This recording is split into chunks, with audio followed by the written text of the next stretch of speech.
Hi everyone, this is Jamie, and welcome to another episode of the Yogi Within podcast. Okay, so on today's episode, I'm not sure what I'm going to call this one yet because this one's a little bit different to what I normally do.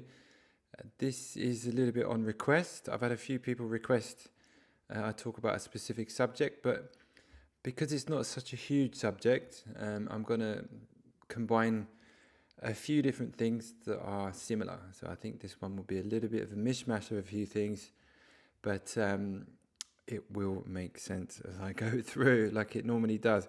But we could say that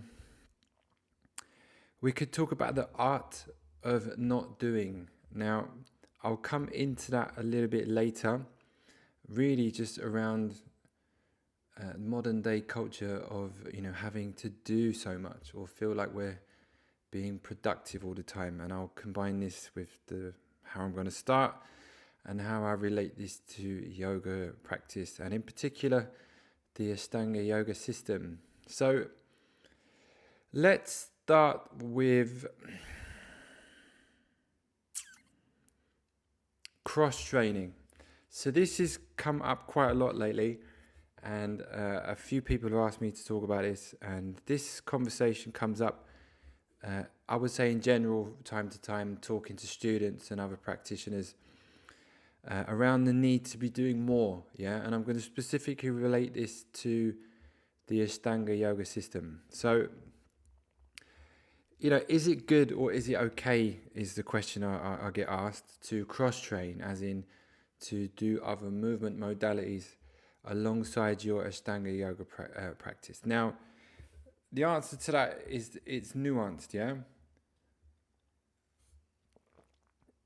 If you are practicing Ashtanga yoga 6 days a week and you're doing a full series or more, this is more than enough exercise. And I'm going to throw like inverted quotes up, like exercise. That's definitely enough body movement for you to do in a week. Even if you're practicing a little bit less, 4 to 5 times a week maybe, and you're potentially doing a full series, this is a lot of body movement, yeah? The thing with Ashtanga is that your body becomes accustomed to that movement and it gets normalized, so you don't feel like you're working so hard as you get fitter and you get stronger. So we get a little bit used to that, and then, maybe you have some excess energy and you're someone who likes to move. So the question comes up, do you need to do more? And I would say no, definitely practicing a full series that often is definitely more than enough exercise. Now, if you want my thoughts and views on heart health and just health in general, I've done previous podcasts specifically on this subject, and I would advise you to check out the podcast I did with Simon Borg-Olivier, where we talk about heart health and just general well-being. What are we looking for in our practice? We want to be healthy, yeah? We don't want to be a advanced athlete who's injured and exhausted all the time. I've done that before in a previous life. This is not the epitome of health. We're not performing, we're not measuring performance, we're looking for health. So cell regeneration, our skin, our eyes, everything around us where we can visually see that we're in good health, our sleep, our cell regeneration. How well do we feel in our body? What's our energy levels like? What's our sex drive like? There's lots of things we can look at in terms of heart health and things we can measure, but generally, how well do we feel in our body? And I've done plenty of episodes previously on health in general, so go and just check those out. But generally, we're looking for, overall health. Now, if you're an athlete, and you're used to measuring things such as VO2 max and things like this, performance indicators, this doesn't really belong in yoga. It's quite often I'll see students come in with, smartwatches measuring their blood pressure and things like that. And, it's interesting metrics, but it doesn't really tell you much about your health, in my opinion. And it just adds another kind of neurosis, I would say, in some way, of the need to sort of measure and control everything. You should know quite well within yourself how you feel on a day-to-day basis. I would say measuring those things adds a negative element to your practice. This is just my opinion. It's a Western, modern science way of looking at health, that everything has to be measured, and that measurement is an indication of our health. And don't get me wrong, it's good from time to time to get things checked out. I recommend, my students also do that, once or twice a year. Get your blood work done, just see how everything is. Doesn't hurt to do some basic checks. In my experience of practicing 6-7 days a week, I practice Ashtanga for the last, decade X many years, my levels have always been very good. So I think general health, the Ashtanga system in itself is more than enough exercise. But if you like doing sports and you like running and whatever you like doing, then by all means, this is a good thing. Yoga shouldn't restrict your life. If you like doing other movement modalities and it brings you a lot of joy, then go for it. But in terms of needing to, from a physical health perspective, I would say that this is not necessary.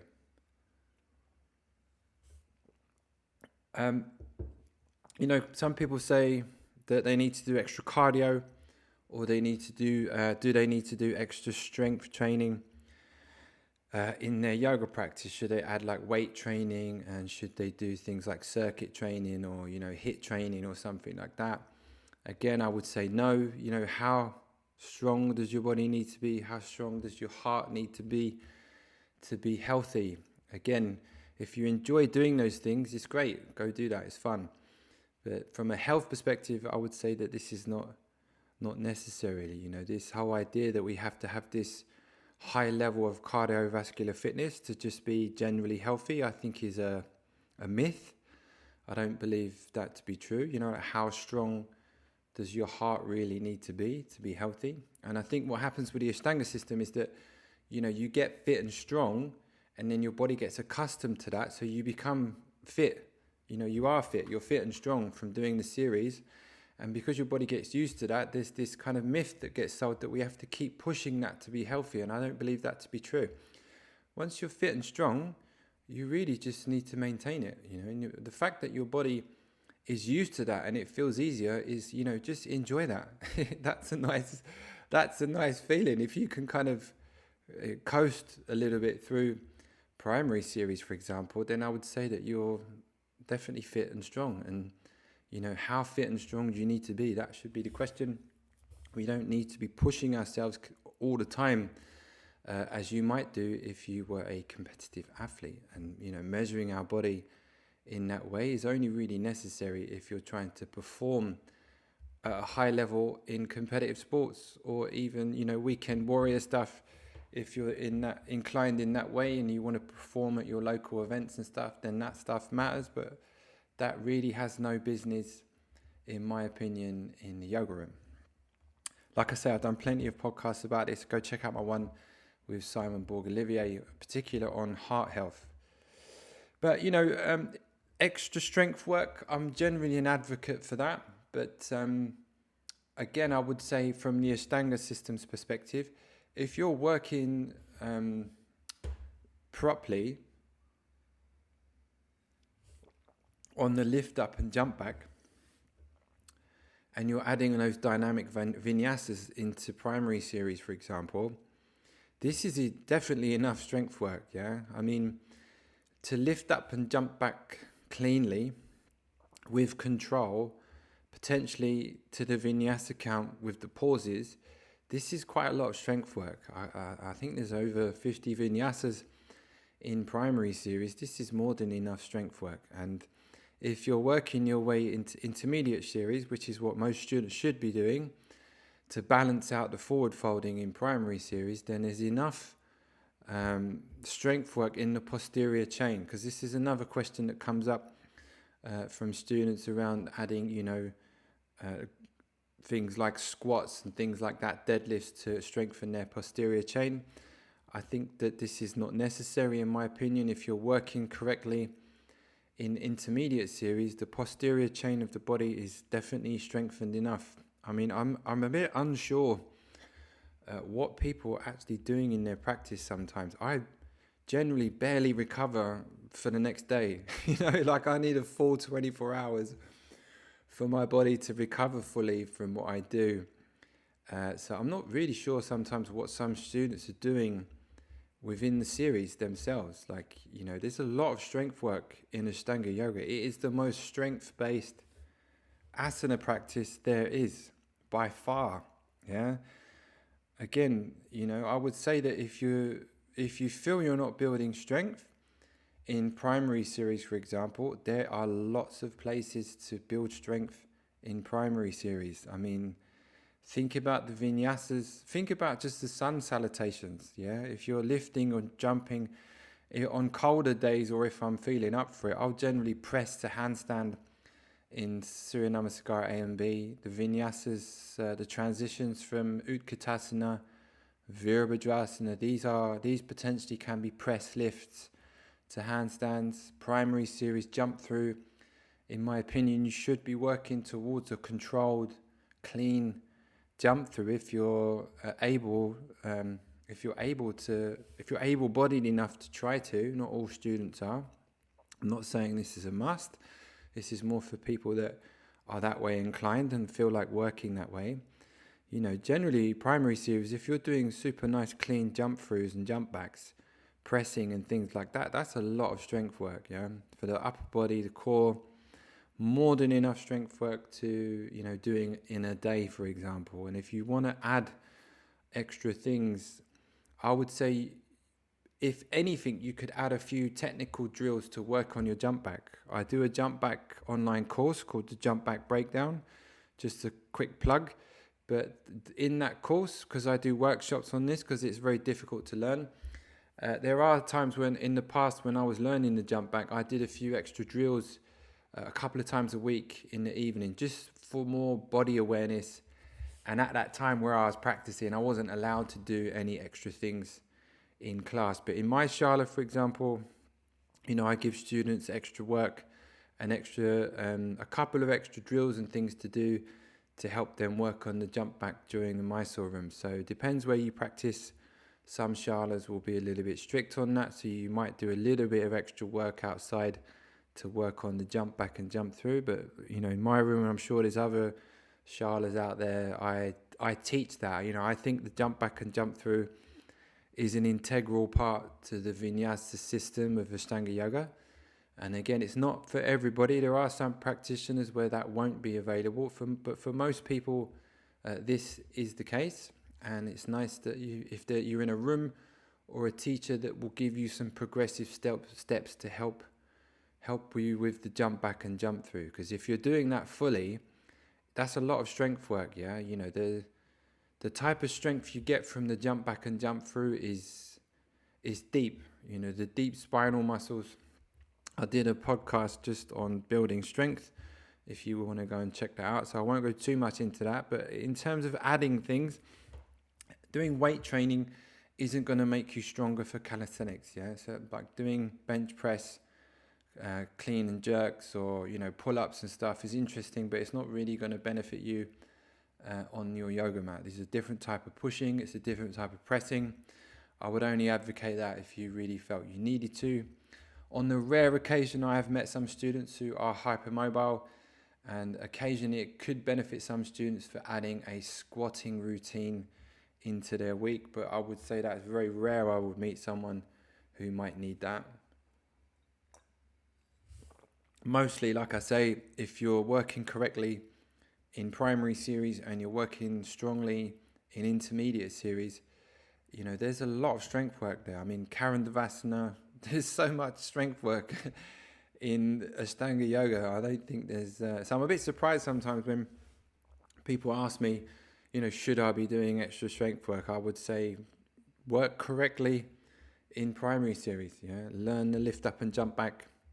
Work on that. Work on your lift ups in Navasana, the transitions in primary series, and get that stability in the shoulders so you're ready for intermediate series, and that core integration is there in primary series. I think that should ideally be learnt, or at least on the way to being learnt, when you're practicing primary series. So in terms of like stability, joint stability, things like that, there can be rare occasions where I think some students might benefit from that, just around the hips and things like that. But I would also, I'd have to look and question someone's actual Ashtanga practice if they're having that much joint instability in their body that they felt like they needed to do weights. I would say speak to your teacher and have a little of assessment of what you're doing in the system itself. You go through changes a lot in Ashtanga, but there shouldn't be that much joint instability.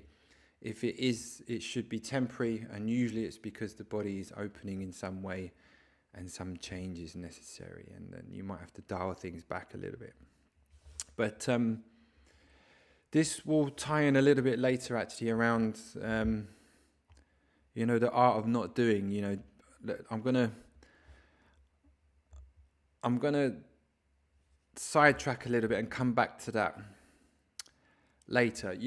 One of the reasons I kind of chose Ashtanga as a system, because it really does cover everything. It's a very physical practice. It's endless. You're always learning something, so that kind of keeps you busy. It's great for the body, the mind. It's an all-encompassing yogic system, and I think that this is why I'm really surprised sometimes when students ask me, should I be doing extra strength work? Oh my God, like I say, I barely recover from my own sessions. So like I say, I think about why you're doing it. Have a real think about why you're doing yoga. If it's just to get a pump and, exercise, and it's just that physical element of exercise, I would really question why you're doing it. Don't get me wrong, I'm a very physical person. There's a reason why I do it, but it shouldn't be just about that. And I think if you're looking at it just as a form of exercise, I would say that that's okay, but really you're missing out on large aspects of the yogic system. And I think that unfortunately, I would say I've definitely met practitioners where it probably is just some kind of performative movement practice. I'm not being critical to say that they're not practicing yoga. It's just that they're missing out on the deeper elements of the yogic practice by just focusing on it as some sort of form of cardiovascular fitness stroke strength work.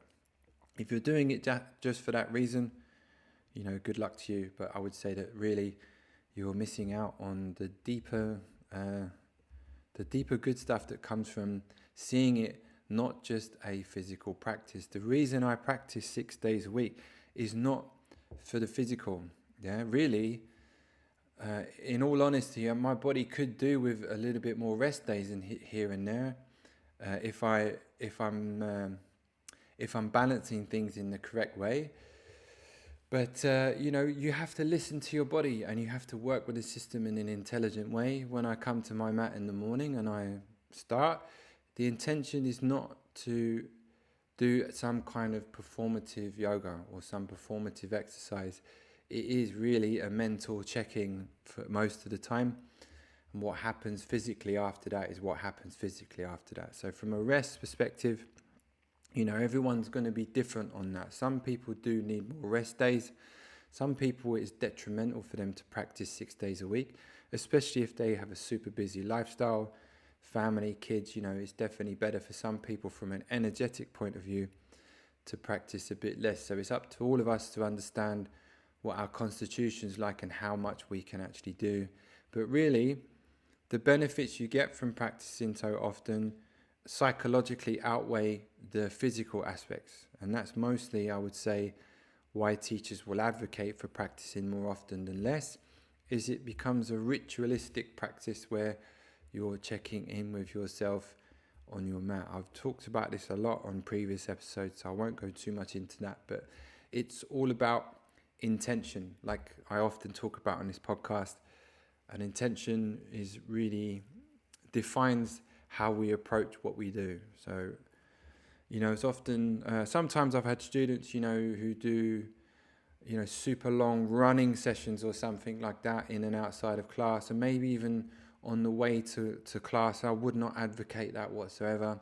It would definitely generate the feeling that it's an extension of some sort of just physical exercise. I think it's good to separate the two. I think you should come to the shala clean, with clean clothes, and look at it as more of a spiritual practice. And the physical element happens from that.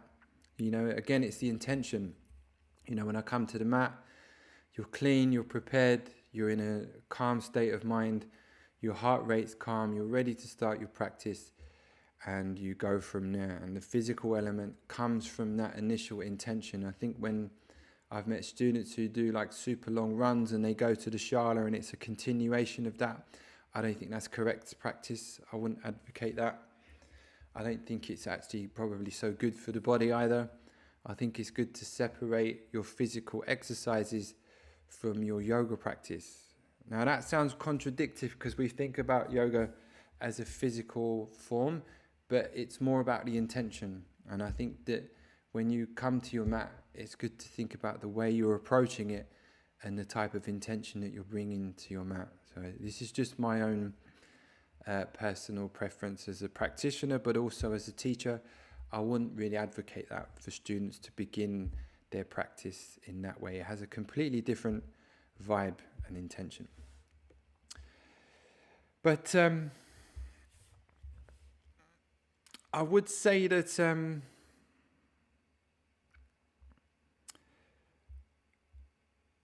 actually I'll check in with that later. Someone else asked me, I'll go back to, this will make sense a bit later, I'll tie this into the theme around doing too much, but someone also asked me to comment on aging with yoga practice, and in particular around there are some stories lately of older practitioners having some more serious we could say injuries, or we could say more changes in the body. And there's definitely some teachers who've been open about having things like hip replacements and things like that. And someone asked me to give my 2 cents on that. So this is related actually to the same subject. Now, it would be hard for me to comment on any one individual. Everyone's story and everyone's body is going to be very different as you age. And I think that it will be largely down to genetics.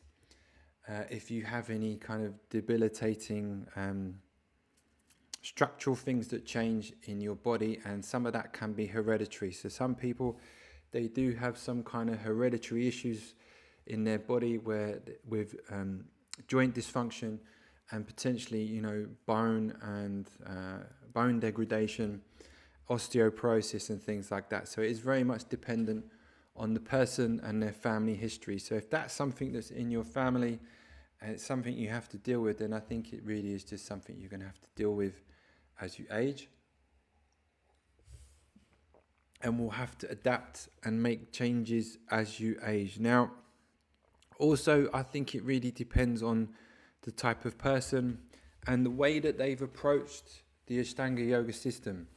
And again, I'm going to be specific about this with the Ashtanga Yoga system. Now, depending on how far you've gone into the system, movements get more complex and the ranges of motion become deeper. Now, for most people, this will feel good. And, generally as you progress through the system, your body will get more open and the strength work should support that openness. Now, this is an important thing to understand with mobility. Yeah, you can be very mobile, but be unstable. You can be very flexible, but have a lot of joint pain and discomfort. And from my perspective as a teacher and practitioner, you should be looking for stability and strength to support the flexibility. Yeah, that's your foundation. I teach in that way from a basis of strength. It's great to be flexible and have good mobility, but it's really important to have the strength to balance that. And I can't talk for anyone in particular, but if you've been pushing your body through the Ashtanga Yoga system because you're flexible, but without having the necessary strength to support that, at some point that will start affecting your joints. Yeah, this is quite common in other movement practices, potentially something like circus or contortions, where a lot of the movements are more from the joint. And I actually would be interested to talk to a contortionist or a few on how their bodies are at later life. And I think that the practitioners I've met over the years who've worked in circus and things like that, they definitely have pain and some joint problems. And I think that, again, this is where we blend performance with yoga. These are not the same, yeah?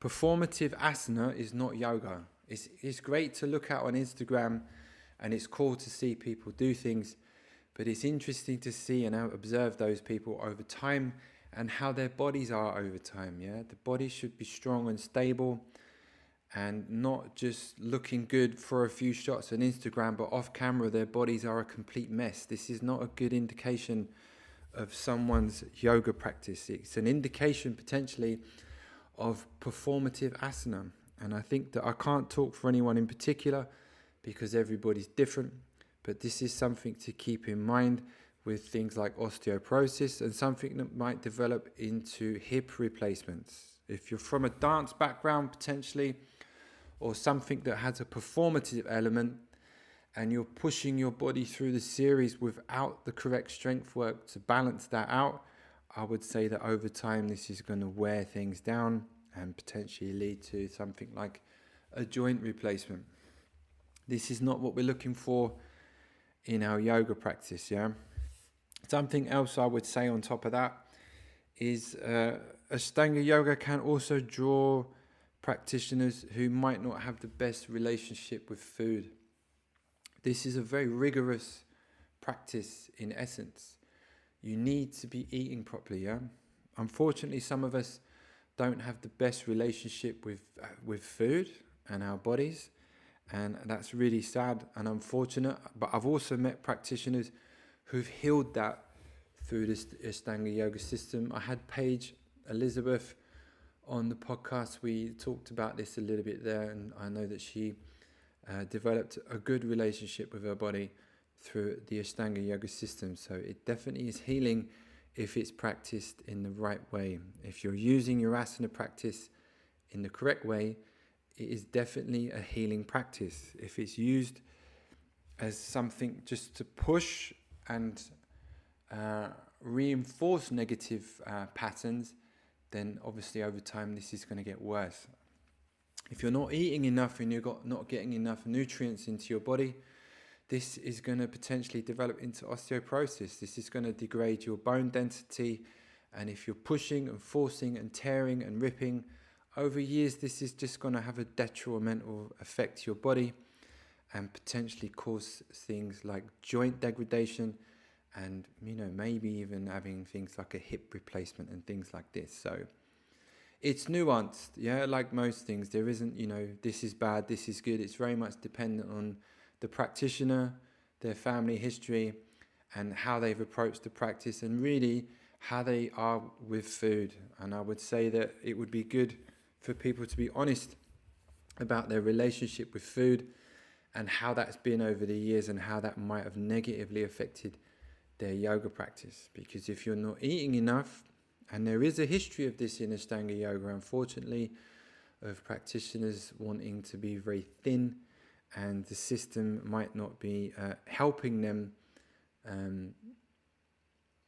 heal this issue. It might be reinforcing it and encouraging it. And the performative side of Ashtanga yoga, the performative side of social media, encouraging potentially people to look slim and to get into complex asanas. For the wrong person, this might be actually making this worse. And I think that this is a sad thing potentially about social media, and a sad thing about the system if it's not practiced in the right way, where we're reinforcing negative patterns and negative traits. Yeah, we're looking for health, we're looking for general strength and stability and health in the body, not forcing yourself into postures to look good on camera, or to get a certificate, or or or anything else that's outside of the general perspective of the origins of the practice of yoga. And I think that unfortunately the performative side of yoga is very much something that is pushed and advocated for these days, and I think that it would be good to move away from that. So, you know, the teachers out there that have had hip replacements and things like that, I think it's cool that people talk about it and be open about the state of their body and why it's kind of happened that way. And yeah, you know, making changes as you age. And this is another aspect of this. Yeah, as you get older, your body changes. You know, my body's not the same as it was 20 years ago, and that's all right. It's natural. To deny that would be to deny reality. Yeah, as we age, we have to adapt and change, and you know, let go of things. This is a normal thing to do. Yeah, when I used to do martial arts, I used to watch some of the older teachers and, you know, some of the owners of my club, and I looked at them and I thought, you know, some of them I could just see down the road that they're going to really struggle with getting older, you know, because you can tell with some people, you know, the ego is very strong and it's very much identified with what they do. And, you know, as you age, this is, you're going to have to let go of that at some point. Like, fighting sports is a young man's game, yeah? Like, don't get me wrong, you maintain that your whole life, but competing and sparring and fighting on a regular basis is hard on the body. And, you know, letting go of that is a practice, like letting go of things that you like and dialing them down and sort of making them less strenuous is a part of getting older. And it's all right. It's not something that we should feel something negative towards. I know there's a culture these days of people taking peptides and testosterone and all other things to sort of maintain their practices as you get older, but I'm really not an advocate for that at all, actually. There was a culture of that in previous things I used to do in fighting sports and things like that with you know, older practitioners. It's something I never really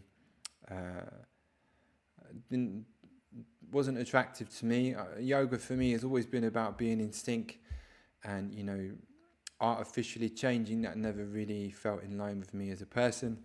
I've always felt much more in sync with being in sync with myself, and, you know, adapting as I age, adapting my body as I age, and being all right with that. I think it's okay.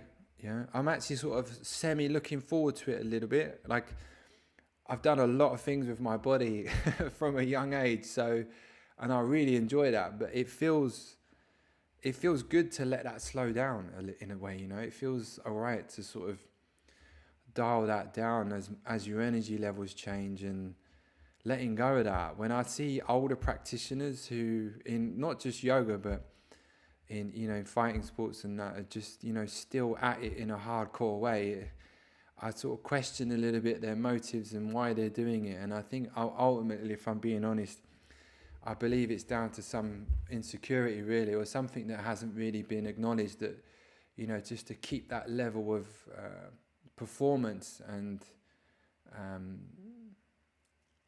externalization of things, especially in yoga as we age. I think it's good to let that naturally dial down and be all right with that. To me, that's a good sign that your yoga practice has worked, that it's allowed you to be softer and less physical, and the practice gets a little bit more around the meditative side of it and less about the physical. I think this is a natural thing that happens with a long-term practice. So again, not being critical of anyone, we're all on a different journey, and I think it's hard for some people, to be fair, to let go of something that they've done physically for many years. And if the performative side of that, if you're attached to that, if your identity is very much attached to how well you can performatively do asana, I would also question your yoga practice a little bit. I would say that it hasn't really matured fully if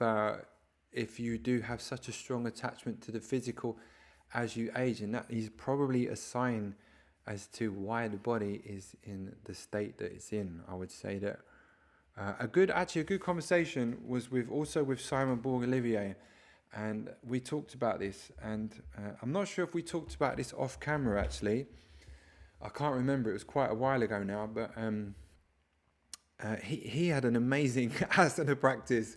If you go on YouTube and check out Simon, I mean, he's done a lot of funky things with his body over the years. And he told me that really, as an older man, he's just really mostly about just feeling good and having energy to be around with his family. And to me, that really hit home as someone who really embodied yoga at quite a deep level. He's done a lot with his body.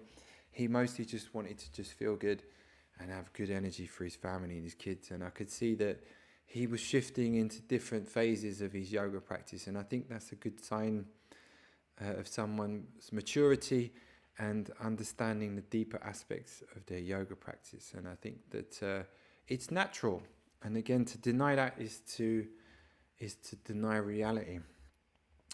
Now, this kind of falls a little bit into what the theme of this podcast was about, which was really around doing less, we could say, yeah? Now, this kind of follows on from what I've just been talking about, really, but this is a kind of form of, in a way, a kind of neurosis that people have a little bit, especially in the West, of this thing around just wanting to do more or feeling like you always have to be doing more, yeah? It's like if something's not working or something's not quite working in the body, this is a conversation that can come up quite often with students. There's always this idea that you have to do something more, and that by doing more that's going to solve the problem. And in my experience, it's actually the opposite. Yeah, it's a Western mind thing that by doing more, that this is going to fix things. And I'm going to relate this to anyone who has a daily Ashtanga practice. Your body changes so much. The body changes so much. You're different every day. To understand that is to understand what it is to be a human. You're not a machine. The human organism is a complex thing. If your body is changing as it does do on a regular basis in the Ashtanga yoga system, you shouldn't really be adding more or necessarily doing more. Most of the time it's actually better to do a little bit less and dial things back. A lot happens in empty spaces, yeah? A lot happens in between the changes that you're doing in your asana practice. A lot happens in the mind when you're outside of your yoga practice. These changes happen at a very deep level, yeah? And if you're constantly making changes all the time, it's not always easy to know what's working and what's not. You have to be patient with the Ashtanga yoga system. You have to allow the empty space to do its work. You have to be accepting that your body is complex. The body, mind, emotional state, these are all the complexities of what it is to be a human. And you have to make space for those things to happen over time. If you give too much input too often, it can actually confuse things and it can make things very messy. And I think that this is what I mostly see in students, yeah? Something happens in the body, there's a problem, an ache or a pain, and the reaction is to get an MRI, to go and see a doctor, to go to see a physio, to go and see a chiropractor. It's like a default reaction is to fix it and to add something else and to do something else. And in my experience, this generally is not a good thing. It mostly adds a little bit of anxiety and stress and confusion to the student instead of allowing the system just to do its work. Back off a little bit, take things back, adjust, observe. A lot happens in observation, yeah? You figure things out a lot by observing things that make you uncomfortable, yeah? A good example of that is, the good example of that is this week. This week, I have something that's a little bit stuck in my low back, and generally when I do get things in my low back, it's usually in the same place. And in my experience from my body, that is usually not something necessarily so structural. When I get things like that come up in my body, it's usually something emotional or something a little bit deeper. Now, without going too personal, there are some aspects of my family that can be a little bit triggering, we could say, or complicated. And that having come up for me recently, that's something I feel in my low back. And the best thing I can do when those things happen is to give myself love and to kind of back off a little bit and be accepting of it. I don't need to change anything. We don't need to fix anything. I know why it's there. A lot of us generally know why these things come up. Just be patient, sit back, observe, let the body do its thing, and don't be in such a rush to fix everything all the time. Again, a lot happens in the empty spaces, and that could be a philosophy in life. We don't always need to run around and fix things and change things. It's a very neurotic thing to do in some way, that we always need to externally manipulate something and control it to get what we want. And again, this relates to the hemispheric work from McGilchrist on the brain, that it's this left hemispheric way of thinking that by controlling our environment and fixing it in some way, that this is going to give us what we need and what we want. And in most of my experience, especially working with the Ashtanga system, this has a negative effect. Just slow down, take a step back, observe yourself, observe what comes up in that discomfort. I've learned so much more about my body and me as a person from observing myself when something's not going my way, or when it's not going the way that my mind wants it to. The mind and the body, you could say, are one. We're one encompassing organism. But generally the mind wants an idea of something that is not necessarily in reality. The mind can be very delusional. But the body doesn't lie. The body, you could say, is a bigger and a better representation of reality. It's just that our mind and our body become severed in some way, and there's a kind of a break, and what happens is the mind tries to project onto the body what it wants, and that doesn't work. You have to be accepting and allowing of the feedback that your body's giving you. The feedback that your body is giving you is more based in reality, and you have to observe that and be more accepting of it. By constantly trying to manipulate and control things, this is going back to the world of competitive sports. Back in the days of my competitive sports days, I saw my body as a tool. It was like a vehicle. So I'm going to use that to do this and to get that, which is why most competitive athletes' bodies are a mess. They're using their body in a negative way to manipulate and control something, and to perform and to meet some sort of task or measurement. This is not yoga. This is not good for your health, and generally this will create a negative relationship with your body, which is what I did as a young man, and I healed that through my yoga practice, where it becomes more about self-love.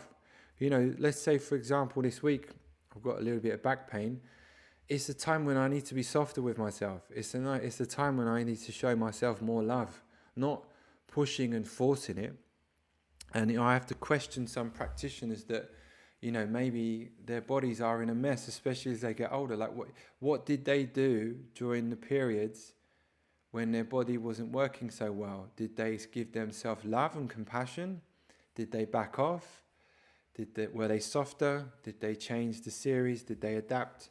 Or did they just force themselves and push themselves through things to the point of breaking? And I think that we have to be honest with ourselves about how we're using our yoga practice. Is it a performance? Are you doing performative exercise, or are you practicing yoga? Are you loving yourself? Are you compassionate with yourself? Are you projecting something onto your body that you want, that your body isn't ready for, and it's telling you it's not ready for it? Yeah, it's maybe even screaming at you, I don't want to do that. We're not ready for that. Yeah. Someone else told me this analogy that I liked. It's like, how long does it take to bake a cake? It takes as long as it takes. You can't make it cook quicker. It has to take time. It takes time. You have to just be patient and observe. And again, a lot happens in empty space. This could go back to shunyata. This could go back to this concept of emptiness that I go on about a lot on this podcast, because it's a very important aspect of yogic practices. But we don't have to be so productive. I actually dislike this word a little bit in the English language, but more isn't always better. Yeah, there's this sort of lifestyle hack bro science these days around doing so much, and in my experience it's not really beneficial for people. I would say most people are doing too much, are much more into the Zen way of living, of trying to do whatever you do mindfully as one task. Just actually a good analogy, someone else, I was talking to a student about this, and I went skiing for New Year's, New Year's Eve. I went skiing, slalom, sort of downhill skiing, and I love skiing at sunset. It's like, that's a joy, to be skiing in the mountains at sunset that is a peak experience. I love that. And one of the best feelings is when you've been out all day skiing. I know a lot of Norwegian listeners will appreciate this. And you've been out all day, your legs are tired. There's a tiredness you get from skiing that is very different to other forms of exercise. I could only really equate it to the sort of tiredness you get if you've ever done a lot of long swimming. I used to swim a lot, so if you've done a long swim, it's a similar feeling. But there's something about being outside in the mountains. You've been out all day, you've had a nice day, and then you get back to like a warm cabin or something like that, and your body's just, there's a type of tiredness you get that is so nice. It's like a really nice tired. And then you have some nice food, and then you go to bed, and it's like your mind is very calm. You've been out all day, you've been moving, you've been looking at nature, and there's something about, I'm going to go on a bit of a tangent here, but this is actually quite interesting. But there's something about the body when it has to deal with balance. My vision has got better from skiing, right? So from doing downhill skiing, if you're going down fast slopes, your vision has to react very quickly to the changes of the ground. And I noticed that the more I've done slalom skiing, my vision has improved in terms of how well I deal with things coming at me quickly. This improved when I used to ride a lot of fast motorbikes when I was younger, but I've also noticed like an improvement from skiing. So it's like a kind of, my vision is different now. It's like a permanent thing now. So if I go down a hill on my bicycle very fast, that's also easier. It's like my vision got upgraded. It's a bit of an interesting thing to observe, but anyway, I digress. But that kind of tired feeling you get from being out all day on the slopes, and then you get home, is so nice. And it's because your mind is totally calm. It's not filled with the internet or work or family problems or relationship. It's just, you've been out, you're embodied, you're moving, you're balancing, and some of it's a little bit scary. I think that adds an element to it, and there's a tiredness after that is just so nice. And I think that when you look at other species on this planet, pretty much every other species does this on a daily basis. This is normal. It's normal for every other species on this planet to be out all day, more or less, physically tired, without too much intellectual interaction, and then you go home and you sleep. And there's a feeling that you get from that is very good. And it's not the mind, you're mostly in your body. You're not really thinking that much. You're mostly just in nature, being in a reactive state, where you're not necessarily doing so much planning and thought. The mind is not so busy. So my theory is that this is really the most natural way for humans to live, where they actually feel their best. It's just that we don't really live that way anymore. We live where most people are in their heads all day and are hardly in their body. They're very disembodied, and they're mostly mentally tired. Most people get home and they're really just mentally exhausted from work, and they haven't really used their body that much, which is why embodied practices are so important, especially for people that live in cities who have jobs that are very much where they're in their mind all day. This becomes, I would say, I'm not going to say toxic, but I don't think it's very good for humans in general, where they spend so much of their time in their mind and not in their bodies. This would be my advice as a yoga teacher, is to be much more in your body and much less in your mind. And the analogy of skiing is excellent for that. That's such a nice thing. But yeah, the art of not doing. Yeah, I try to not think about it. I try to put that as an important part of my life, where I try to give myself space to not be thinking so much. I try to allocate time from my week where I'm bored in a way, where there's just free space. There's free time that isn't planning, that isn't necessarily doing. The art of not doing. I'm a firm believer that a lot happens from empty space. A lot happens when you're not planning and you're not projecting and you're not trying to analyze. This left hemisphere again, We want to balance our brain out in the sense where our right hemisphere is the more dominant side. And that means that we're not trying to control things, manipulate things, or plan all the time. And I would say that as Westerners, we're very much imbalanced in that way in our brains and our way of thinking. And I think that's why people struggle a lot. We definitely need more embodied practices where we have this empty space, where we're kind of cultivating fertile ground for things to happen. Again, a lot happens from nothing. We don't need to do so much. We don't need to be so productive. We don't need to be so productive. It's okay just to be. It's okay just to float around. It's okay to be bored. It's okay to just have some space where, you're not doing so much for other people all the time, where you're just being, you're a human being, just being without having to do so much. We have to be so productive. I'm repeating myself, but I believe this is an important aspect of yogic practice, actually, is to not be in the space of doing so much. Someone asked me about some aspects of teaching yoga and why I don't do so many retreats and things like that.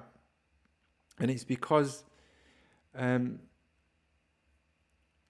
lots of aspects of spirituality take time to integrate, and they take time to embody, And I think that the modern culture of teacher trainings and things like that, in my opinion, are far too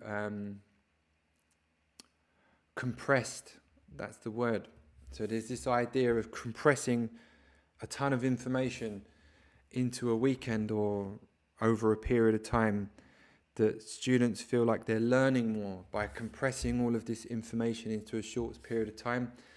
And the feeling is that like you're getting potentially more for your money. And this, to me, is not the correct way to learn something that is complex.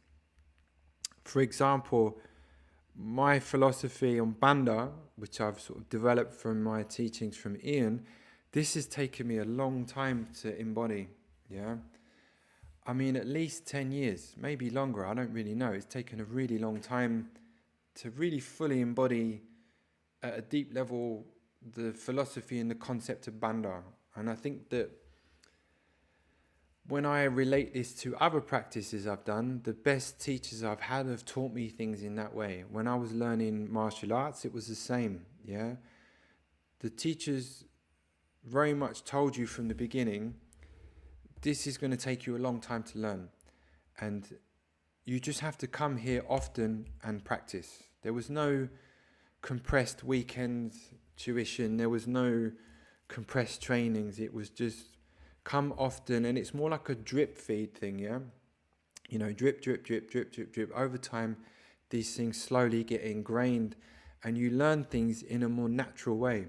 And I'm not against, teacher trainings in general. I just think the culture of it is to do that. It's to compress a lot of information into students' minds for them to feel like they're getting a lot for their money. And in my opinion, it actually does the opposite effect. It just overwhelms the students, and they have all this information and they think they have to learn and memorize all of these different things for them to be good yoga practitioners. And actually, what I think we're doing is, impressing on them generally what is impressed on Westerners too much, which is this doing too much information all at once.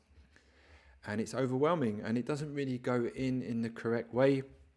It's much better to do it slowly over time. And I think that the best teachers understand that. And I think that if you really want to learn yoga, and if you really want to learn the deeper aspects of yoga, I believe in practicing with someone over a long period of time and to let that develop slowly. Workshops are good, trainings are good. These all are helpful. I'm not against these things, but I think that really the best way to learn these things is slowly over time. And again, this is this empty space thing, yeah? When you learn something new and you get taught something in a small way, that has to take time. Say Bandha, for example, that has to take time for that to embody, to come to fruition. The concept of shunyata, this emptiness, there's lots of these things that you have to really take a long time to let that decompress, and for the mind to sort of slowly let it drip feed, for the body to adapt and these things to start to embody. And again, this was the same with the martial arts practices I had. It was very much the same tradition in a way, that you find a good teacher and you just commit to that person and that space, and over time these things start to develop. And actually pushing too much information on a student too early would have a negative effect, and it would actually take them back a little bit and put them too much in their mind and much less in their body, which is actually what we're trying not to do. Yeah, most of the time when students come to class, I'm totally just trying to get them out of their mind and into their body. Lots of times when students have a lot of intellectualized questions, I try to redirect that in a little way and try to move that in a different direction so that they become more embodied. Again, it's this, more information isn't necessarily better.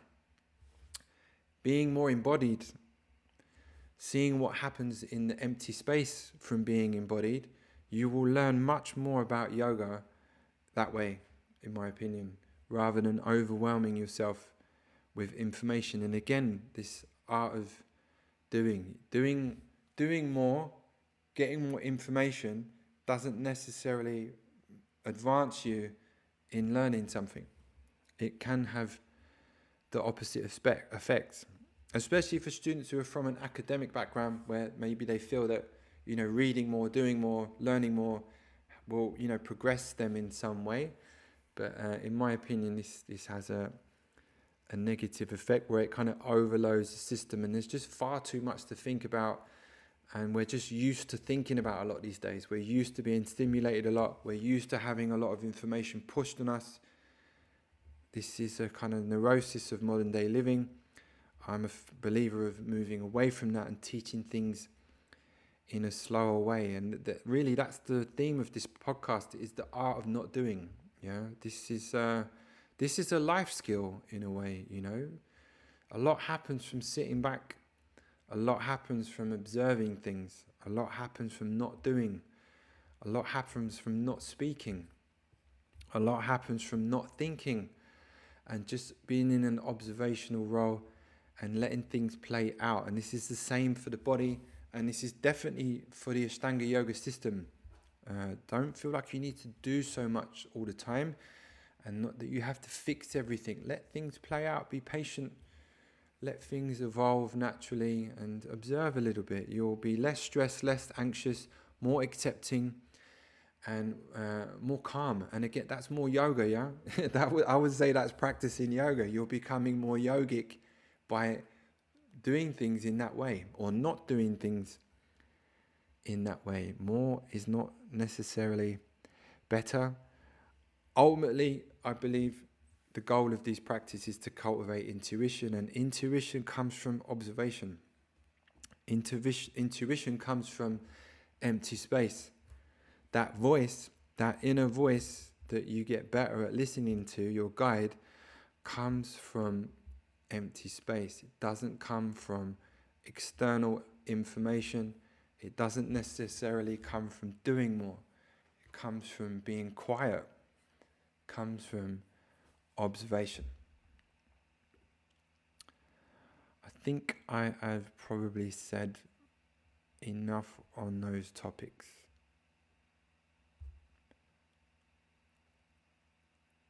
I'll probably leave it there. Ciao.